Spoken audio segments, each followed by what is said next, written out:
Hi guys! Magluluto tayo for today's video ng alimango. Namili kami kanina sa palengke. Ito yung mga alimango na bili natin guys. Wawa, lagaan na lang natin sila. Nagalaw-galaw pa, Buhay na buhay pa sila oh. At nakagat ako kanina. Ayan. Nasipit! Ay, nasipit pala. Nasipit ako kanina. Ayan oh. Ang sakit. Pero okay lang. Ulam kayo sa akin mamaya. Gagawa ako ng Gagawa ako guys ng buttered garlic alimango. Ayan. Lulutuin na natin siya. Ayan, magpapakulo muna tayo guys ng tubig. Ayan, papakuluan natin siya dito. Mga isang tabong tubig. Tapos ilalagay na natin to mga alimango na to. Kawawa naman. Ayan na siya guys, nagalaw-galaw pa. So ayun guys, habang hinihintay natin kumulo yung pinapakulaan nating alimango, magre-ready muna tayo ng mga pangpalasa niya. Para mamaya. Ayan, dikdikin natin to. Ay, tumalsik. Ang laki ng katawan ko, pero mas malaki yung tiyan ko. Need natin siya guys pakuluan para matanggal yung mga dumi-dumi niya. Kailangan half cook lang muna siya kasi lulutuin pa natin siya ulit mamaya. Ayan. Kailangan yung parang nag-yellow-yellow lang siya. Ayan, tignan nyo. Ang init.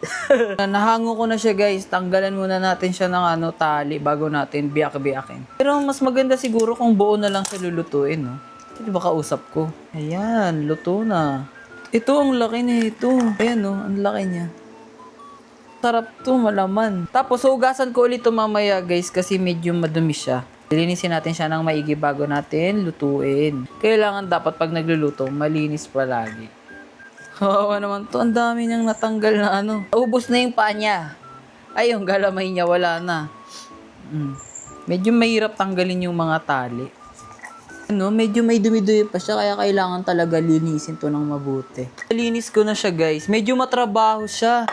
Kasi tinanggal ko yung mga niya dito, yung parang, di ko alam kung ano tawag doon eh. Basta may nilinis ako sa part netong alimango na to. Tapos tinanggal ko rin tong mga niya, shell. Dito lahat ng taba niya. Ayan, tapos pinakuluan ko na rin yung yung mais para mamaya, syempre kailangan yan. Ayan guys, luto na yung natin, mais.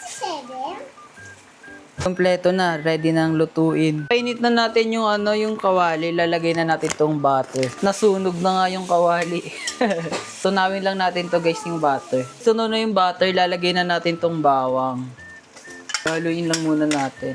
May mga napapanood ako guys, pag nagluluto sila ng ganito, di nila nilalagyan ng sibuyas. Ako lalagyan ko siya sibuyas para may lasa siya para mas lumasa siya. Tapos timplahan na natin siya guys ng asin. Tapos, lagyan natin siya ng magic sarap. Tapos, haluan natin siya guys ng choknat. Tunawin lang natin. Tapos, lagyan natin siya guys ng oyster sauce. Tapos, paminta. Tapos, asukal guys para mag-balance yung lasa. Unahin natin tong mais dito sa butter. Haluin lang. Ayan. Sarap! Tapos guys, next na natin tong mga natin, alimango. Ang bango. Ayan. Tapos, haluin lang natin ulit siya guys. Bango! Pero yung nagluluto, mabaho na. Ang init kasi. Tingnan mo, pawis na ako. Parang nasa impyerno ko pagbaba ko. Pawis na yan, pero ang fresh pa rin. Sarap mo. Ayan, okay na. Tapos takpan natin siya guys para mas maluto yung alimango. Ayan, luto na. Ayan, ang dami. Tapos dalawa lang kami kakain nito. Ay, literal na putok-batok talaga. Sulit yung pagod ko magluto. Yan, buhos na natin to guys. Wow! Ang sarap mo nagluto. Oh, yummy. Yan, kain na. Cheers! Kanin ka pa? Oh my God, ang sarap. Mga idol. Okay na kayo.